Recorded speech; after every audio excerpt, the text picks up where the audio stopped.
soo jeedinaya markana ku soo dhawaada warkii oo faahfaahsan gudoomiyaha cusub ee baarlamaanka Puntland Cabdikariin Maxamed Axmed ayaa lagu dhawaaqay kadib doorasho ka dhacday magaalada Garowe ee Puntland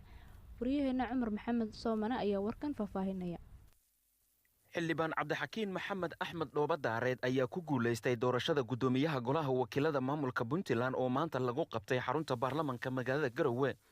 musharax xildhibaan Cabdixakiin Dhoobadaareed ayaa ku guuleystay codad gaaraya 47 halka musharaxii kula tartamayay wareegga labaad ee doorashada gudoomiyaha baarlamaanka ee xildhibaan Cabdijamaal Cismaan Maxamed oo isna helay 22 cod doorashada gudoomiyaha golaha wakiilada Puntland oo saaka ka bilaabantay xarunta golaha wakiilada magaalada Garowe waxay ahayd mid si weyn looga dhursugayay iyadoo ay gashay codeyn la gaaray ilaa wareegga labaad taasoo u muuqato in ay ahayd doorasho xiiso badan oo aad loogu loolamayay tartanka gudoomiyaha golaha wakiilada maamulka Puntland musharaxiinta ku tartamayay doorashada gudoomiyaha baarlamaanka maamulka Puntland waxay gaarayeen ilaa 4 xubnood kuwaas oo kala ahaa Cabdirashiid Yuusuf Jibriil Cabdijamaal Cismaan Maxamed Cabdiraxmaan Cali Jibriil iyo Cabdixakiin Maxamed Axmed Dhoobadaareed oo tartanka ku guuleystay gudoomiyaha la doortay ee Cabdixakiin Dhoobadaareed ayaa tartan adag waxa uu la galay 4 xubnood kadib waxa uu cod aqlabiyad leh uu ka soo baxay codeyntii ay baarlamaanka maamulka Puntland ay gudoomiyaha ku soo doorteen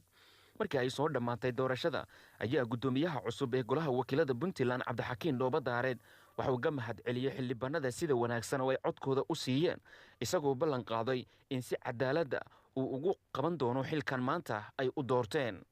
sidoo kale xildhibaanada golaha wakiilada Puntland oo ka kooban 66 xubnood ayaa waxay saacadaha soo socda ay isla xarunta golaha wakiilada ee magaalada Garowe ay ku dooran doonaan labada gudoomiye ku xigeen ee baarlamaanka maamulka Puntland